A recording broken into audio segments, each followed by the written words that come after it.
पिछले 8 महीने से टीचर्स की डिमांड कर रहे गांव के बच्चों की बात कोई नहीं सुन रहा था। पत्र लिखे, स्कूल के आगे प्रदर्शन किया, तालाबंदी भी की, लेकिन किसी अधिकारी को इनकी आवाज सुनाई नहीं दी। परेशान होकर मंगलवार दोपहर में ये स्टूडेंट्स हाथ में तिरंगा लिए बीकानेर के लिए निकल पड़े। रात को स्कूल में रुके तो पता चला कि बच्चों के पैर में चल चलकर छाले हो गए हैं, चमड़ी निकल आई है। बच्चों की हालत देखकर रात को ही प्रशासन जाग उठा और तुरंत शिक्षा निदेशक ने एक आदेश जारी किया और प्रिंसिपल और वाइस प्रिंसिपल की नियुक्ति भी कर डाली।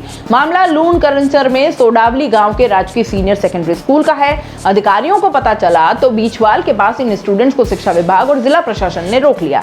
यहाँ बच्चों को टीचर्स नियुक्ति के आदेश दिए गए। अब बच्चों ने कहा है कि अगर टीचर्स नहीं आए तो तालाबंदी कर दी जाएगी। इसके बाद बच्चे बस से वापस लौट गए। जिला शिक्षा अधिकारी सुरेंद्र सिंह भाटी ने बताया कि टीचर्स नियुक्त कर दिए गए हैं। दोपहर तक तो यही माना जा रहा था कि बच्चों को ग्रामीणों ने उकसाया है, वो गांव से निकल पड़े लेकिन पहुंचेंगे नहीं।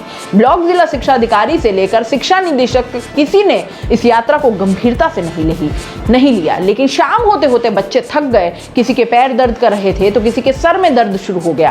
रात करीब 10 बजे ये बच्चे बीकानेर से कुछ ही किलोमीटर दूर खारा गांव पहुंच गए। तब तक बच्चों की तबीयत बिगड़नी भी शुरू हो गई। इनके साथ चल रहे ग्रामीणों ने बच्चों को खारा में ही एक मंदिर में रोक लिया, आगे जाने से रोक दिया और बोला अभी आराम कर लो, सुबह फिर चलेंगे। बच्चे वहां रुके तो पता चला कि किसी के पैर में छाले हो गए हैं, किसी के पैरों से चमड़ी उतरने लगी है। डॉक्टर्स को फोन किया गया। डीसीएमओ डॉक्टर सुनील हर्ष ने एक टीम को मौके पर भेजा। आशा सहयोगिनी ने पहुंचकर बच्चों के पैरों में पट्टियां बांधी, तब जाकर आराम आया। खारा में बच्चों के पहुंचने के बाद न सिर्फ तहसीलदार को होश आया बल्कि शिक्षा निदेशक गौरव अग्रवाल तक ने इसे गंभीरता से लिया। यहां तक कि मामला शिक्षा मंत्री डॉक्टर बीडी कल्ला तक भी पहुंच गया। तुरंत शिक्षा निदेशक ने एक आदेश जारी किया और प्रिंसिपल और वाइस प्रिंसिपल की नियुक्ति कर दी। मजे की बात यह है कि संयुक्त निदेशक कार्यालय में अरसे से ये अधिकारी एपीओ के रूप में आराम फरमा रहे थे।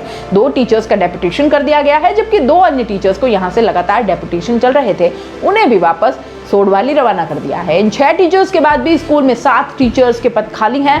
देर रात करीब 10 बजे शिक्षा निदेशालय के स्टाफ ऑफिसर अरुण शर्मा ने मीडिया को जानकारी दी कि स्कूलों के रिक्त पदों में कुछ नियुक्ति और प्रतिनियुक्ति हो गई। दोस्तों, सीबीसी न्यूज आपके सहयोग से लगातार बढ़ता जा रहा है। स्वतंत्र पत्रकारिता का सहयोग करने के लिए आपका धन्यवाद।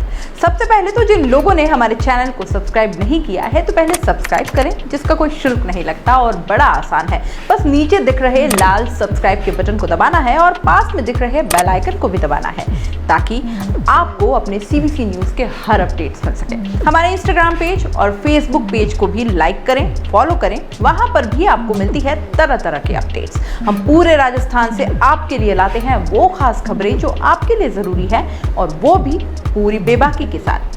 पत्रकारिता के इस मुश्किल दौर में आपकी आवाज जिम्मेदारों तक पहुंचाना ही हमारा लक्ष्य है, और ये आपके सहयोग के बिना संभव नहीं है। हमारा सहयोग करें, स्वतंत्र पत्रकारिता में अपना योगदान दें और ज्वाइन बटन पर जाकर सदस्यता लें, चाहे सबसे छोटी सहायता के रूप में ही क्यों ना हो। जनता की बेबाक आवाज बने रहें, उसके लिए सहयोग आपको ही करना है। सब्सक्राइब करिए और ज्वाइन बटन पर क्लिक कर सदस्यता ग्रहण कीजिए।